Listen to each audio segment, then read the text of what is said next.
Also, Bogur Nation is selling new merch. I'm gonna show you the images, or my editor will. If you like what you see, you can buy it at bogur.org. And that is the end of this advertisement for me. I get me. It's my... Let's just play the video. I stumbled upon this Reddit post, and I was gonna make an entire video in my free time, but then I thought to myself, why should I make a video about this when I can just do it live, right? So I'm gonna do it live. A lot of nerd talk here. I do want to talk about it though, because it is funny, because a lot of people... So basically, the post originates from, is the matchmaking rigged? And this person says, yes, it is. A lot of people have been talking about engagement-oriented matchmaking. A lot of people online see posts like these or YouTube videos, they skim through them, and then they say, I've heard enough. This supports my theory that it's not my fault, okay? I don't want to be one of these people. I'm a firm believer that if you're good at the game, you will climb and you will win. And we've seen that happen a lot. Necros has been winning quite a bit on support. Craggy got Celestial on support super easily. People have gotten Celestial without doing damage on Rocket or with only doing damage. I think we have a lot of evidence that, hey, if you're good at the game, you're gonna climb, okay? But I didn't want to be one of the guys that always says that you guys are wrong or right based on just my own experience, right? So a lot of people said EOMM is real. So I said, hi. Hey, you know, people keep quoting this paper. I bet nobody has read this paper ever in their life. Have you guys read the paper that everything originates from? Have you? I have. I did that yesterday. I bet that every single person that complains in my chat doesn't know what they're complaining about, okay? I'm gonna talk about it because I can read. And I'm gonna talk about this Reddit post. And then I'm going to talk about a better Reddit post. Actually has statistics. But again, EOMM, engagement-oriented matchmaking. This is what we're going to talk about. There's a lot of things going on here, okay? That I kind of understand. I'm going to spend an entire day completely understanding this, okay? But I do understand the basics. So I'm just going to yap about it. And I'm going to start with the Reddit post. Start off this entire thing by saying, as a data scientist, I've spent some time looking into the matchmaking algorithm of this game to determine whether or not matchmaking is actually fair. Now, straight out the gate, this guy says they're a data scientist. Somebody in the comments said that this guy is lying and they are not a data scientist. And if you look at their not search history, post history, you see that they actually are studying computer science. I personally don't give a fuck. I tried looking at his history, didn't find anything, because this guy is a professional Redditor and posts every single day. So I was like, fuck this. I'm gonna stick to topic. And that's what I'm doing, okay? I don't know if this guy's lying. Why would anyone lie on the internet? To start, this game is developed by NetEase, who have also made a variety of battle royales and mobile gacha games in the past. At the start of 2024, they released a research paper detailing their modern matchmaking algorithm. The most important line is in the abstract. Okay, listen, I'm gonna have a lot of people typing in chat. I'm gonna keep getting rage baited, because I can't. I already saw a long-ass message from somebody. Have you read the research paper? I have. As I mentioned before, I have read the research paper. I'm not here to defend EOMM, nor NetEase. I'm not a Chinese spy, okay? I do want to point out that. I don't really care. I do want to talk about the actual topic. I do also want to point out that this person said they're a data scientist, and they provide zero data in the entire post, which is really funny to me. So I think they might be lying because they only paraphrase stuff from other articles. They don't really provide any data. But this guy does. So we have actual data because this guy actually made a Python program.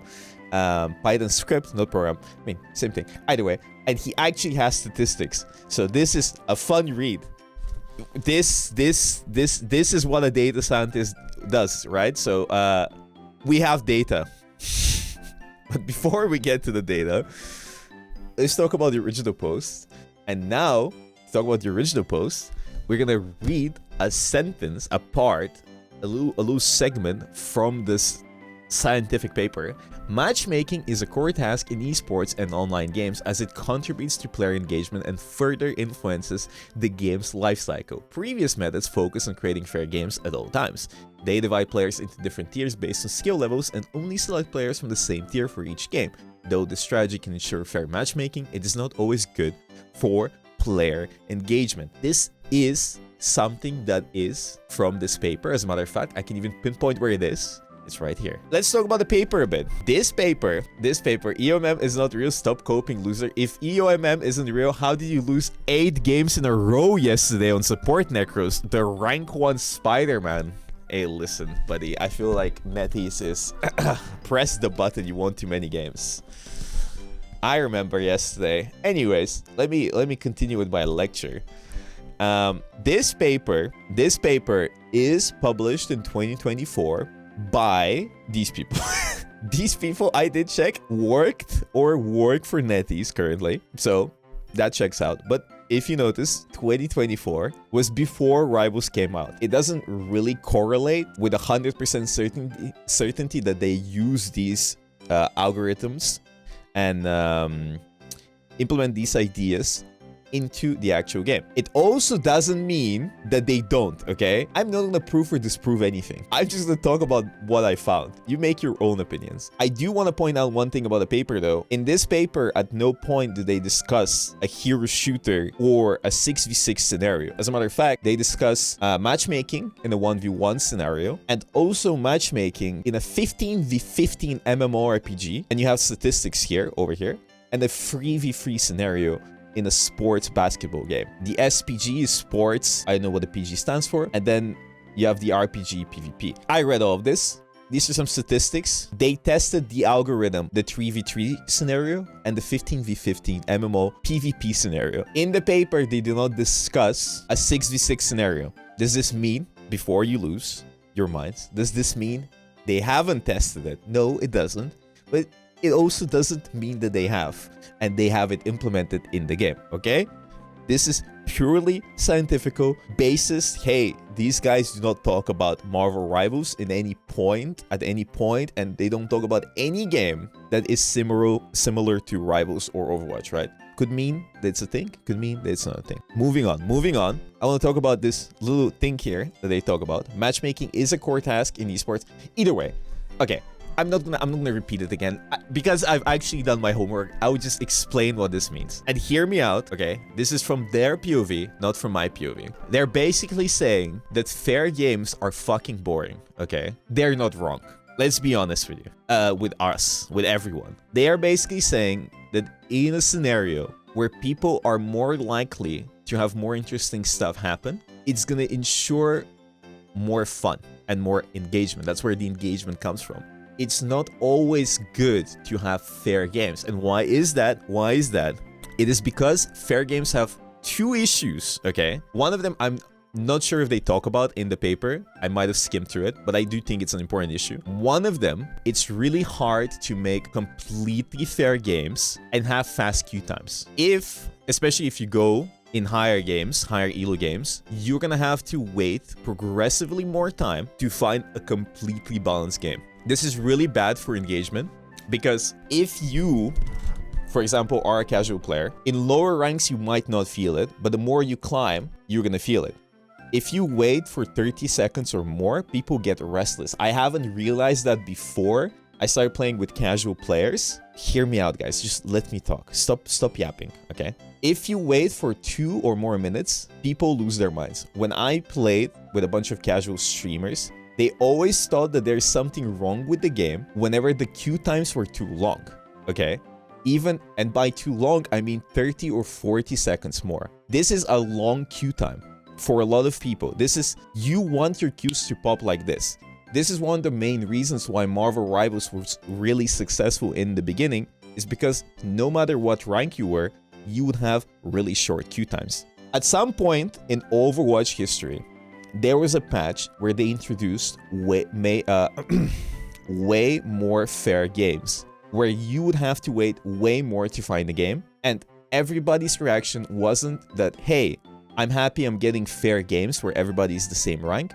But everybody's reaction was, yo, why the fuck am I waiting 5 minutes for a game? This is really bad from the perspective of developers, because the more time people wait doing nothing, the higher the chances for them to stop playing for the day, which means in the long run, they're gonna get engaged less. And if this happens very often, people are gonna engage with the game less and less and buy less skins, okay? You wanna minimize queue times. That is why, this is my theory, before I talk about the paper, I don't think they talk about this in the paper.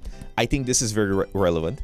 You don't always want completely fair matchmaking. You would rather have faster queue times and kind of skim a little bit and make it a little bit more imbalanced. And second of all, would you also give streamers more favorable matchmaking to show how fun your game is? Nobody's gonna give us fair matchmaking, bro. There's no fucking employees.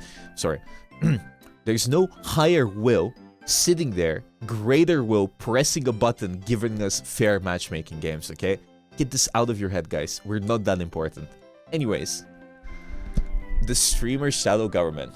Second of all, the thing they actually talk about in the paper, the actual thing they talk about in the paper is that fair games are boring.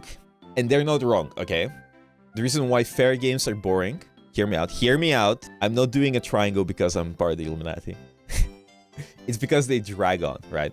Imagine you're a 9-to-5 dad, a single dad. You work at the oil rig. You come back, you queue up, and you play an overtime game of Marvel Rivals instantly when you come back. 20-30 minutes, and you queue up again, and it's another nail-biter, super stressful game. For the casual player, they do not want to have every game be an overtime nail-biter game where you sit there and you stress and you need to really put in effort. A lot of people want to go in and they much rather lose quickly or win quickly than sit and drag out a game. And that's true. I feel like it is true because for me it isn't, because I enjoy that experience of having drawn out games, but that is the very top of the players, the 0.1%. But for the casuals, they really don't want that.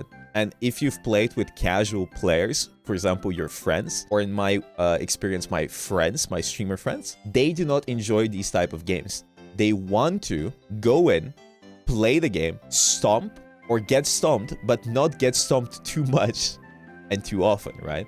This way, you can play more games, and the more games you play, the less bored you're gonna be. And Marvel Rivals, for what it is an extremely casual game, okay? Having a giga competitive game where it's super competitive all the time, it doesn't always work. And you see this in a lot of games. You don't want that experience all the time. Even if you play competitive and you want to be competitive, and a lot of people do want to be competitive and play games, they don't want to be that competitive. You know what I mean? Because if they want to be that competitive, they would play on a team and scrim and do other stuff. People just like the experience of winning points.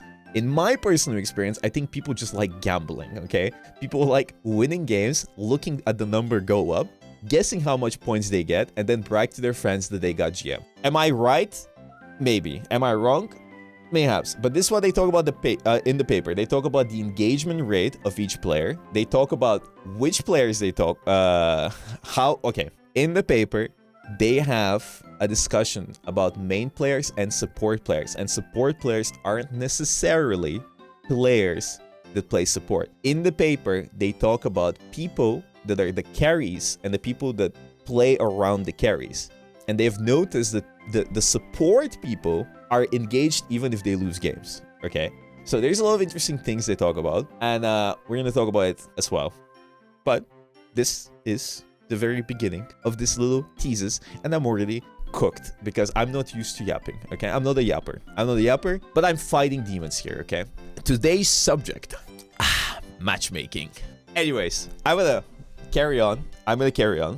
This is not the first time an engagement-based model has been developed for a multiplayer game. It originated in Apex Legends, developed by Respawn and EA, and was given the name EOMM, Engagement Optimized Matchmaking. In that game, there exists the concept of scheduled wins and scheduled losses.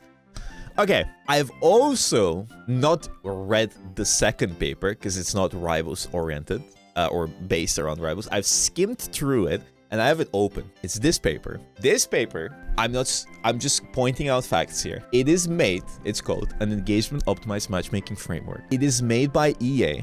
It's made by this guy here, whose name I will not pronounce because I will be cancelled because I cannot pronounce Chinese names. But mind you, this person was an intern student at EA when he made this paper in 2017, 2 years before Apex Legends came out. And in the paper, they do not talk about Apex Legends or Battle Royales. They talk about 1v1 scenarios, I'm pretty sure, if I remember correctly. They do not mention any battle royales, and I don't even know it is feasibly possible to do EOMM in a 60 player lobby. And I'm not gonna get into it. I don't really care enough about this. This is not Apex Legends, it's Marvel Rivals. This person also claims that they have scheduled wins and scheduled losses. Way beyond my scope. I'm moving on, okay? If you want to read this, you can. You can read the original paper from 2017. You can read the NetEase one. Have fun with it, okay? Instead of providing completely balanced elo-based matchmaking at all times, their system will sometimes place players in servers that are either far above their skill level or below it. The idea is that feeding player wins, even when they aren't deserving of one, keeps them engaged and more likely to spend money in the future. I won't go too deep into this, but these models are based on outcome strings such as WWL or WLL. They talk about this in the NetEase paper, and I can even pinpoint exactly where. Let me just find it. I think it was further down below. Here you have statistics where what the person is talking about. First, I do want to point out again, I find it extremely funny and comedic that this person that is a data scientist does not provide any data and says they won't go too deep into it. I will get deep into it. Turns out matchmaking is pretty complicated, right? So in this paper here, in the NetEase paper, they talk about long-term engagement and how winning or losing affects each player on whether or not they're gonna leave for the day. This is what call a churn rate. It's the rate or the percentage of players that will leave after experiencing these outcomes, like 3 Ws. And the M stands for main role, and S stands for secondary or support role. They call it support. This does not mean support as in a support or a strategist, right? It means, as I mentioned before, in this algorithm, what they're talking about is the main carry player and the secondary player that doesn't have maybe the same amount of stats or doesn't perform as well. The person that is supporting the main player, right? So this is how they differentiate. In this algorithm, they always pinpoint who is going to be the best performing player and who's going to have the best stats. They can kind of predict it, and who is going to be secondary to that player, and how each of these players reacts after experiencing these outcomes. So in Marvel Rivals, I bet support is probably going to be the support player, and the main is going to be the DPS players, right? They kind of do guess who the main character is, right? In this, you have the scenarios here. And they have noticed that the churn rate in a scenario where you have 2 wins, 1 loss, and if you're the main player, if you've only been the main player, you have 2 wins and a loss, or a win and 2 losses, the churn rate is pretty similar to the churn rate of being a main player and a support player, flexing around, again, with the same scenario of 2 wins and a loss, or a win and a loss, and also having 3 wins in a row and being the main player twice. Is for like either way. What I'm saying is they've calculated everything. It's too much talking, too much yapping for you guys. You can look at the statistics. You can see that, for example, we can just read it out. If you're a support player and you win too many games, your churn rate is 6%. But if you're a main player and you win 3 games in a row, your chances of leaving the game is actually 1% lower. Okay. So it's an interesting statistic from whatever they've tested this on. Turns out people that play support, even if they win a bunch, they are still more likely to leave the game because I guess they're less engaged, right? And you can also notice that if you're a main player and you win and you lose 3 times, the chances of you actually leaving, this is what I mean by churn rate, is significantly higher than if you have 3 losses as a support player or secondary player. I'm gonna call it secondary. Thank you so much. Burger. I need to mute alerts. Another really funny thing to notice about this is that if you're a support player and you win 3 wins 3 times, or you lose 3 times, your chances of leaving for the day overall kind of similar. But if you're a main player and you win 3 times in a row, your chances of leaving are way lower if you lose than if you lose 3 games in a row. So I guess if you're a main player, you're way more engaged in the wins and way more tilted from the losses, because I guess if you put in a lot of active effort to win the game and you lose, it's very exhausting. So the chance of you leaving is way higher. Secondary players usually are more willing to lose games and still keep on playing, right? Capiche? Do you understand? Does this make any sense?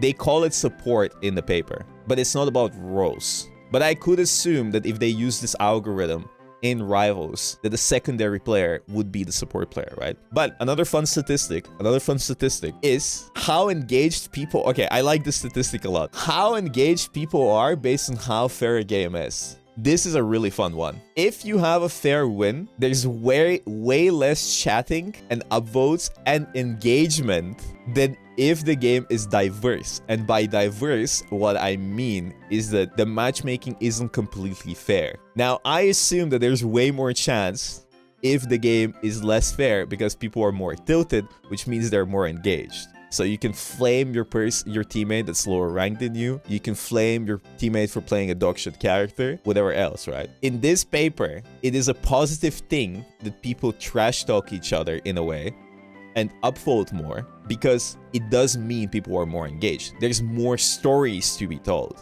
This is how I understand the paper, mind you.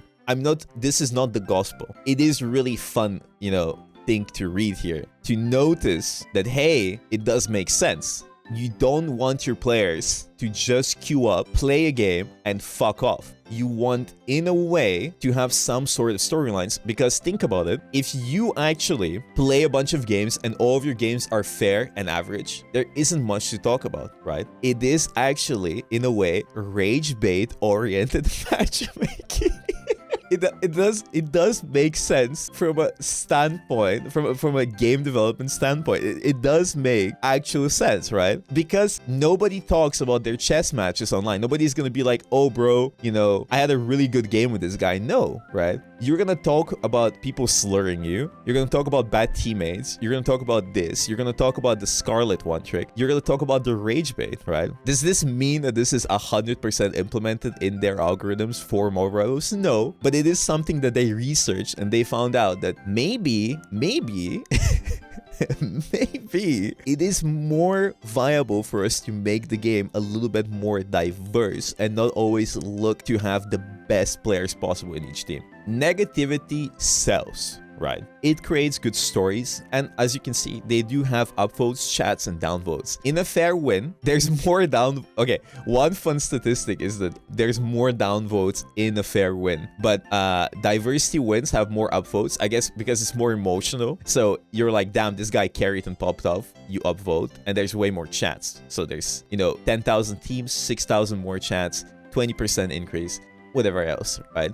How do you even download? That's the thing. This paper is not based on Marvel Rivals. This is what really annoys me, is because at no point do they talk about Marvel Rivals in this, right? But because I'm reading this paper, people instantly assume this is about Marvel Rivals, right? Again, this isn't about Marvel Rivals. And again, it doesn't mean that they haven't implemented this in Marvel Rivals. I am a firm believer that I don't give a shit about engagement or in matchmaking. I think if you're good enough, you can carry your games and win games, even the bad games. And sometimes you have really bad games, but everybody has really bad games. You just need to lock the fuck in. And even if you lose, in the long run, if you play enough, you're gonna climb. Especially in Rivals, I think Rivals is extremely easy and forgiving for climbing, okay? But it's still fun to read this paper and kind of think about it and see what other games might have implemented. Or maybe Rivals has this implemented. I don't fucking know. Maybe it's rage bait oriented matchmaking. I'm not gonna sit here and say that 100% none of this applies to the game, because I don't know.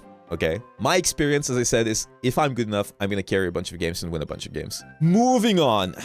This person continues with skill issue. To some extent, yes. From the start, matchmaking places players in skill buckets based on their early performance in online play. The very best players, the top 10%, are good enough they can so carry and overcome stumps consistently.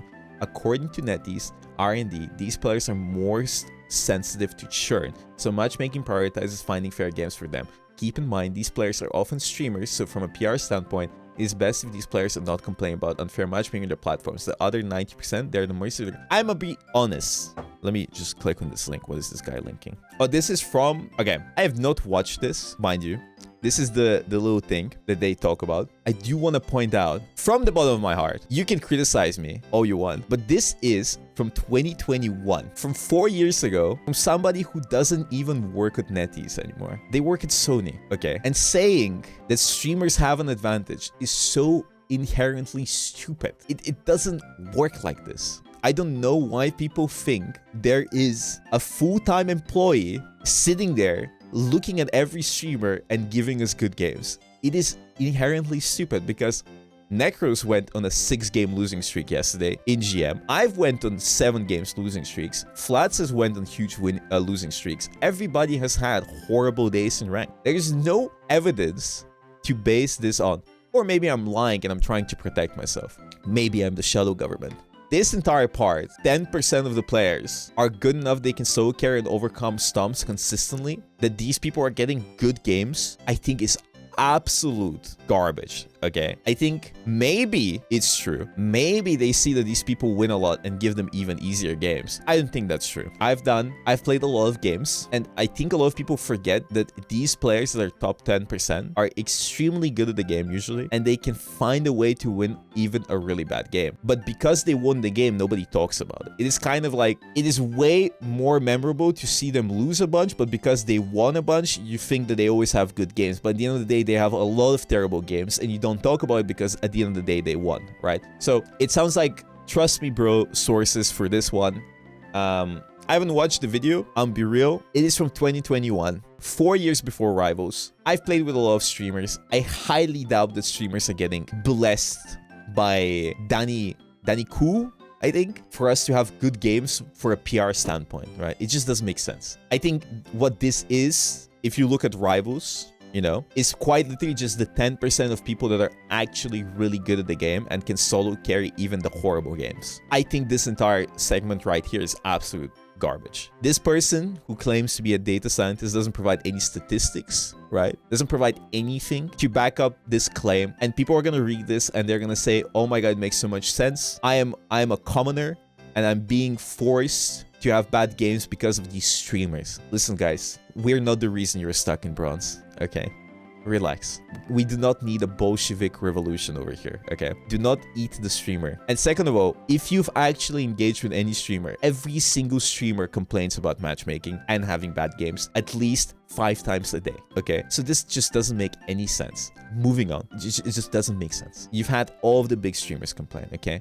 Have you ever watched Ninja play the game? This guy non-stop complains, okay? Anyways, one really interesting section of the first report I linked is that the analysis of an NBA player team composition, how they extrapolate that data into their matchmaking logic without going into diffusion models. This sets the groundwork for how team composition. I find really funny that this person at no point as a data scientist decides that it's a good idea to get deeper into it, but instead says, I will not get deep into it. I will instead just paraphrase. Anyways, LeBron. In NBA terms, you would want to pair a playmaker like LeBron James with a spot-up shooters like J.R. Smith or Kyle Korver. I don't watch basketball. In Rivals, I mean, I know who LeBron is. You would want to pair a Rocket main with a Punisher or a Bucky pre-patch. Well, imagine they can. Their algo can take into account each player's main character, their preferred role, and their synergies with other players' mains. I do want to point out that unless I read this wrong, at no point do they say they can figure out all of these, but they do say they can figure out a lot of details about each player and probably can realize their role and other stuff. The reason they don't talk about these things is because they do not talk about Rivals, right? So at no point do they directly mention that they can figure this out, but they can. They've said they can look into what role people play or like more detailed analysis of each player based on their matchmaking history and playtime, right? So no, it doesn't make sense that they summarize it, because if you want to prove your point as a data scientist, you kind of want to provide evidence that is beyond just a bunch of string of words, okay? Shout out to this guy who actually has a lot of data. That's what the paper is for. It is not, though. That's the thing. The paper is not for that, because the paper doesn't talk about Marvel Rivals. If you want to prove that Marvel Rivals uses this algorithm, you need to provide evidence and provide statistics. You guys are inherently what annoys me the most, like people like this. You don't read the paper, you just take stuff from the paper and you apply it to the game, and it just doesn't make any sense, in the sense that it might be used, it might not be, but you need to provide evidence that it is being used, right? There is statistics in this, but the statistics don't talk about a 6v6 scenario, right? It is not irrefutable evidence. It might be evidence, and you might look at real life examples to kind of, connect the dots. It is not 100% proof that this is what's happening, right? The match you queued into with a 4 insta-log DPS at the selection screen, that's by design. Sometimes they flex, sometimes they don't. But if a player spends 80% of their time playing Hawkeye, they're probably not going to do too well when forced to play tanks. At times they won't swap at all, and you end up with 3 DPS and 1 tank with defense. Again, what really annoys me about this post is they don't say that in the paper, right? At no point are they saying we're gonna give you horrible teammates and force you to lose the game, right? They talk about the more broader aspect of it. They talk about, hey, listen, we can, with this algorithm, find out if and what people play, what roles they play, and what they do. And we do kind of separate people between main players and secondary players. And we can do this and we can do that, and why. But what really annoys me is that this person uses examples from rivals without any data to back it up and just says that this is the truth, which it might be the truth, it might not be the truth. Maybe we need some statistics from the data analyst, right? From the data scientist, right? It is not real evidence. And second of all, I'm not trying to defend rivals. I might have rivals' massive chungus inside me right now glazing it. When you make claims like these, you do need to back it up, right? I have won ridiculous games in rivals just by performing well or swapping and playing the right hero. As a matter of fact, in rivals, I feel like you can win any game unless your team is completely throwing. I think in the game, I've won games with triple DPS, I've won games with 4 DPS, I've won games with triple tank, I've won games with 1 tank, I've won games with triple support. I feel like if you're good enough and you're flexible enough, you can win with triple DPS. As a matter of fact, you can win quite consistently with triple DPS and 1 tank with defense. It is not, in this game, it is not something that automatically leads to a loss. I feel like this is completely my thoughts as a player. Everybody has bad games, but I think the most important aspect is that a lot of people have really bad mindsets. When they see a comp that they don't completely agree with, they kind of get inside their own head and kind of give up from the beginning. Just because you have 3 DPS, I feel like it doesn't mean you should get tilted and just give up and then complain about it. I feel like you can try and win. Again, everybody has bad games. I have bad games. Pro players have bad games. I had bad games in Overwatch when I used to play, right? And this paper is from NetEase, but I used to play Overwatch in 2016, way before this paper. And I've had games back then where you had 4 tank players on the team or 4 DPS players, and I had to flex. Is this engagement-oriented matchmaking? No, it's just matchmaking, looking to find a game and just putting the best possible option with what they have just so you can get a game as fast as possible, right? I don't think that the system inherently is looking at you and says, hey, you, George, fuck you. Today you're losing games, right? So you can look at it that way from the paper, that this is what is happening. It is not 100% proof if you've actually read the paper, right? So this person writing this up without actually showing any statistics is stupid. It doesn't mean anything. That is why we're gonna look at actual statistics that are way more interesting after I'm done with this Reddit post from this guy, which is actually quite interesting to look at. Also, I agree. The player base does skew heavily towards DPS because DPS is the most fun role in the game. And that is in most games. That's why in every game you play, everybody wants to be the main character. That is why you get so many DPS players in the first place. Short matches, long matches. From their research, short decisive matches retain players longer than drawn out fights then end in overtime. If you open up your recent matches, pay attention to how many games end in 6 to 7 minutes compared to last over 20 minutes. Based on their data, players tend to log off when suffering a loss in longer games. Shorter losses, even blatant stomps, are easier. I fail to see why this is a bad thing, right? It is bad to have stomps or be stomped. As I said before, for the casual player, I don't think they want to play 20-minute matches every single time they queue up. Even if this is true, and they're forcing games to be shorter by implementing EOMM, I don't see how this is bad for the game.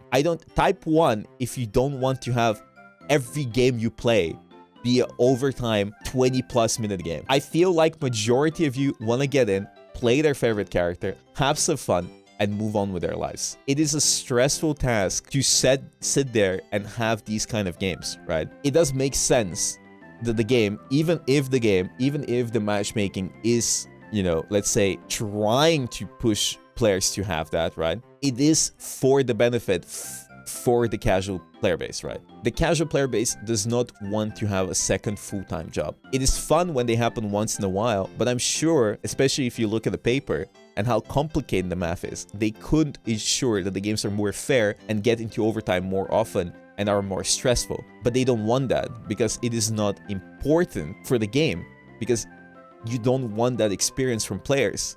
You don't want them to have that experience, and the players don't want that experience either. It is exhausting to do that all the time.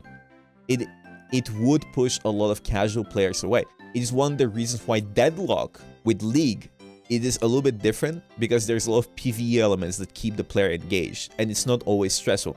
If you compare it to an actual competitive game that is like a first-person competitive game or something like that, like Overwatch or Rivals, there's constant action, and the only time where you're not doing anything is when you're kind of getting respawned. Other than that, you're always doing something. With League, there's a lot of chill moments, like walking from base to your tower, or farming creeps or jungle, where you are kind of playing a PvE game, right? You're not constantly under duress, right? I'm gonna say it. This entire post is absolute garbage. Full offense to the person who made it. What the fuck was the point of this? They didn't really say anything. They just quoted random things at random points, and they didn't have any statistics. But it did make me go read the original research paper. I do find it kind of silly that they kind of start pointing at that the game is rigged and they're forcing you to have losses and this and that, and at the end they say it's a skill issue, just improve. I feel like they're kind of trying to be playing both sides here. I think what they're trying to say is that it's rigged and it's all fucked and we're all being held hostage, which I don't think is true. I agree with his final summary. Maybe at some points it is rigged,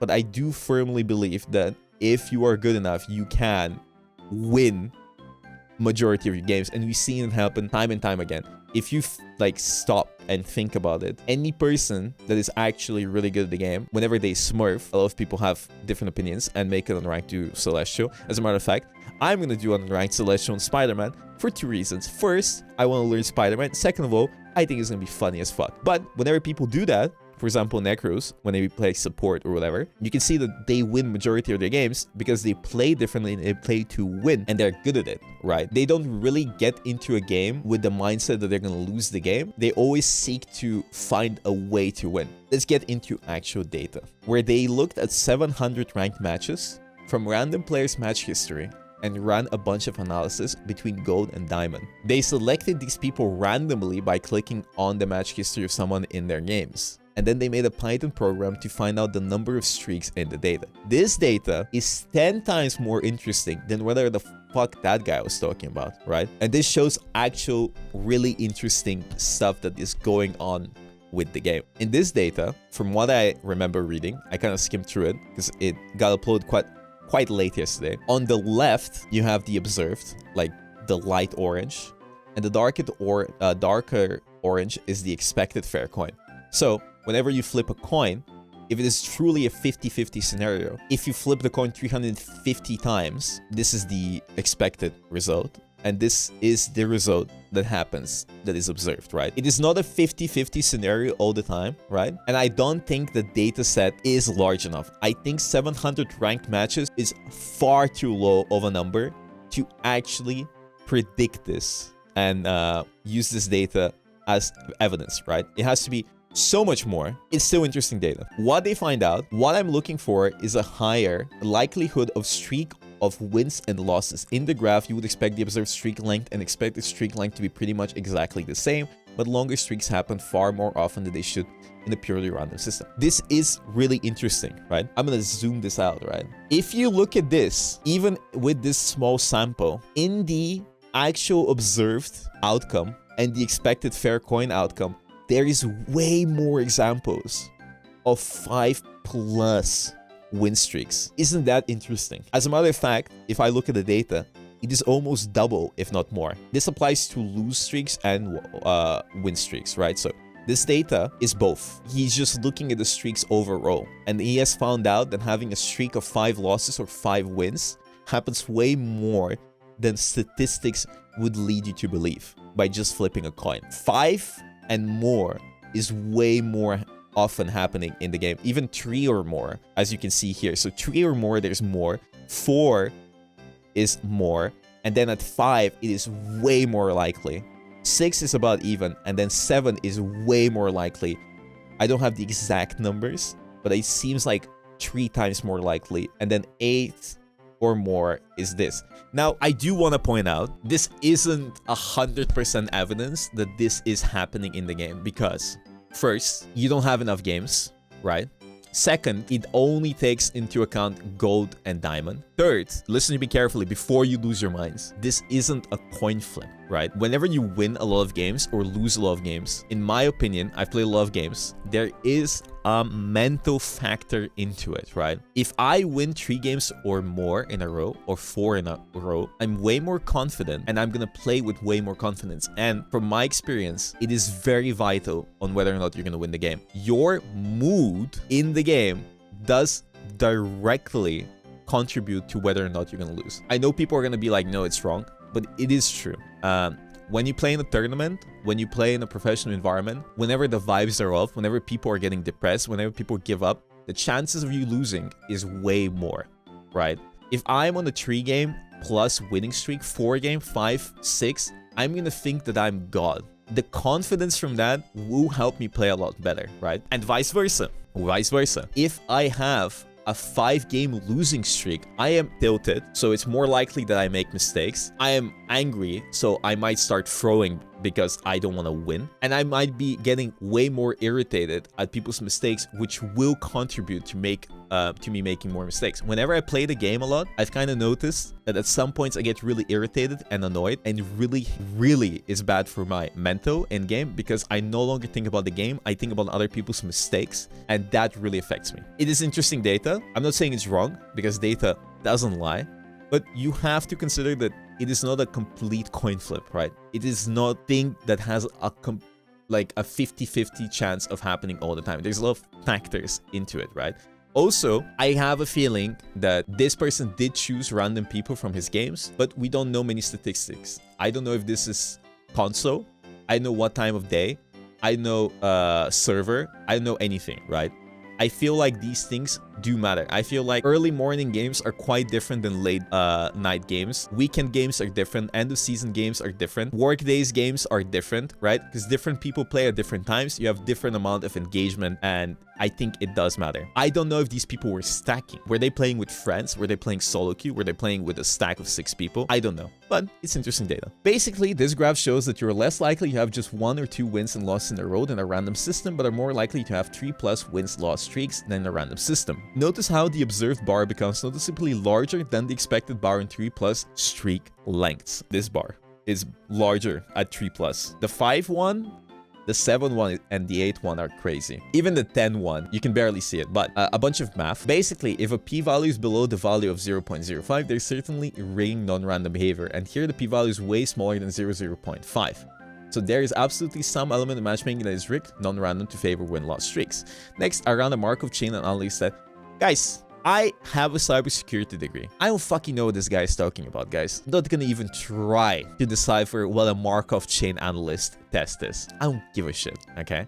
I'm just gonna take it as at face value, okay? I have studied mathematics. I don't fucking give a shit. Like, I give a shit. I cannot sit there and act like I understand what he's talking about, okay? I hope Markov is a cool guy. But basically, the value needs to be 0.5, and these values are not 0.5. As you can see, these values are not 0.5. The important takeaway here is that you're more likely to win after a win or lose after a loss. And more importantly, the probability of winning after a win and losing after a loss are more or less the same, which shows that you're just as likely to have win streaks as you are to have loss streaks. Notably, this is not a huge probability imbalance, but statistically it's significant. I get a p-value of blah, blah, blah, blah. Important bit, okay? This data just shows that matchmaking is non-random, but it does not necessarily mean that matchmaking is rigged. For example, after you lose, you get tilted, angry, and are more likely to lose. And after you win, you get motivated, happy, and more likely to win. You see, this guy has the same idea as me. Highly respect this poster. He does talk about everything that I also mentioned. The last piece of the puzzle is to figure out if matchmaking was to be rigged. How would it be rigged? Whew. So my first thought was maybe it has something to do with team composition. The game knows what role you usually play. Oh, this is really interesting. I'll read it out and we're going to discuss it.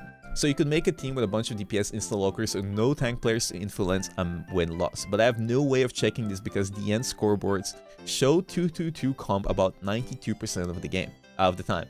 And from around 10 matches that I spectated at the beginning of, 8 of them began with a 2-2-2 comp. Far from perfect evidence to disprove this how do you say it in English? Drawing conclusions from 10, but then I found another piece of damning evidence when looking at 6-7 long win-loss streaks of players. When looking at the match history of the other players on the loser's team and the other players on the winner's team, people on the loser's teams are 65% of the time on a loss streak, 2+ losses of their own. And people on a win streak are 53% of the time on a win streak of their own. This should not be happening in a truly random matchmaking system. Anecdotally, almost no one on the loss streak team was on a 3+ win streak. There were exceptions to this, but in almost all these exceptions, the player in question was MVP or SVP. Now, this is a very interesting little segment because a month ago or so, I had a talk with Line Pro, and Line Pro had a huge losing streak, and he was talking about how the system is rigged. And he came to the conclusion that every time he went on a losing streak and checked the people on his team, you just check their matchmaking and whether or not they were on a losing streak, they were also on a losing streak. And the people on the opposite team, more often than not, were on a W streak. Is this evidence? No. Do people usually look at things and remember the bad parts? Yes. But it is interesting. Again, it's not enough data, but I've heard people say this quite often when checking their history. It is a really interesting observation that it does happen, and that there are instances where whenever you are in a game where you get stomped, usually people on your team are on a losing streak, including you. Is it true? I don't fucking know. Is it a lie? Maybe. Again, there isn't enough evidence for this, but it's an interesting tidbit I have noticed people complain about, including high-ranked players. These numbers are based on around only 30 instances, so this data is laughably, like this data set, this amount of data is just laughable. It's just not enough, right? 30 is not enough, right? But it's interesting. It's interesting observation. I don't have the time to check more than that. Someone smarter than me is welcome to try. Conclusion. Matchmaking is almost certainly rigged to lead to long win-loss streaks. It's possibly rigs this by putting people on 3+ win streaks together and people on 3 loss streaks together. Mind you, possibly. Also, you're just as likely to have a win streak as you are to have a loss streak. I also basically proved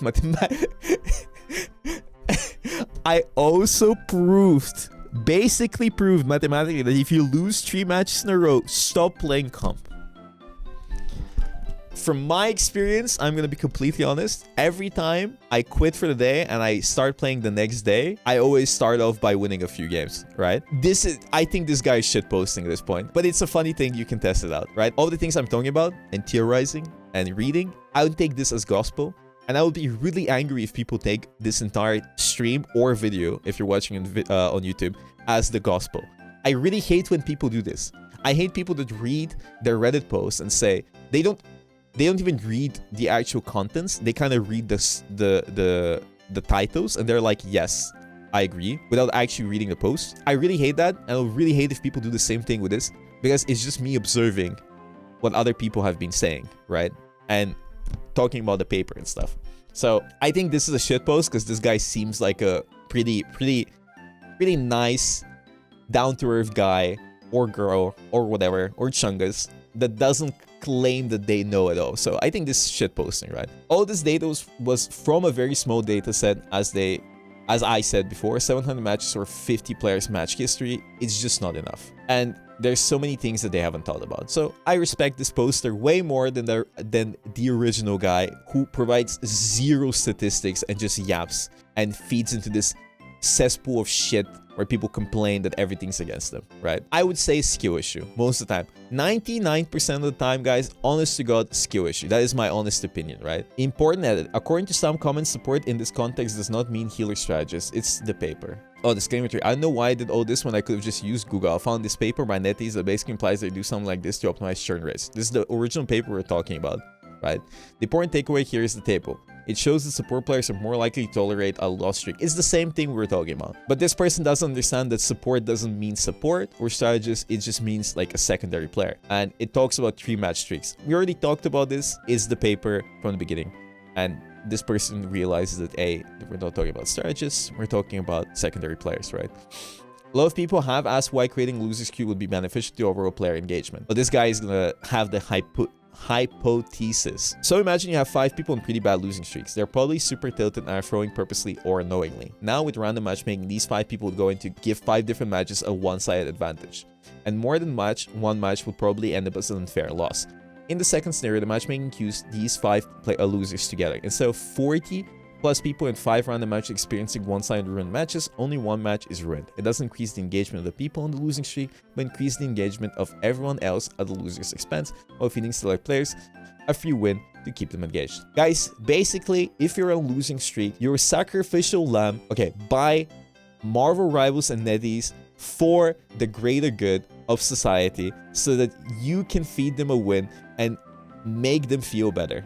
Okay? I hope you realize this. You're nothing but fish food. You're less than human to NetEase. 100% evidence from this post. Cannon fodder. Bro, if you read the comments, I don't want to even look at it. I read the comments. The comments in this were like, so it's nice to finally have my opinions validated. I'm just cannon fodder for this game. I'm glad that the system is using me to make people play the game more. Fuck this game. This shit's fucked up. Is 100% real. And somebody has marked your account to be fed to the algorithm and the higher beings that are controlling this space. I will look into your account, into your matches, and I promise you, I will see that you guys are playing like bots, okay? There is no greater will holding you hostage. But if you truly believe that you are being held hostage by a greater will and you're marked, listen, I'll take a glance. I'm sure that there's way more going on, right? If you want to be the best, if you want to be celestial, if you want to be one above all, you need to understand that every game is against you. Everyone is against you. This system is fucked. Every system is fucked. Games will be unfair. That is why you need to go beyond and you need to carry every single game. But if you're not ready to do that, as many other people are, that's okay as well. Because you can just enjoy this game, not let it get into your head. And there's nothing more stupid than have conspiracy theories in your head about how you're marked to be a sacrifice to the gods just because you lost a couple of games. I might be a NetEase agent that's here to defend the game. I don't really care, right? I think this game is kind of fried right now, right? What I'm saying right now, it applies to every game you play. You should not allow any game to ruin your mood or mental. If you're bronze or celestial or one above all, you're still the same person you've always been. At the end of the day, it's still you. You shouldn't have any game ever affect your real life, man. If you're angry, if you're tilted, if you're upset, take a fucking break. And if it's legal, maybe take a smoke break.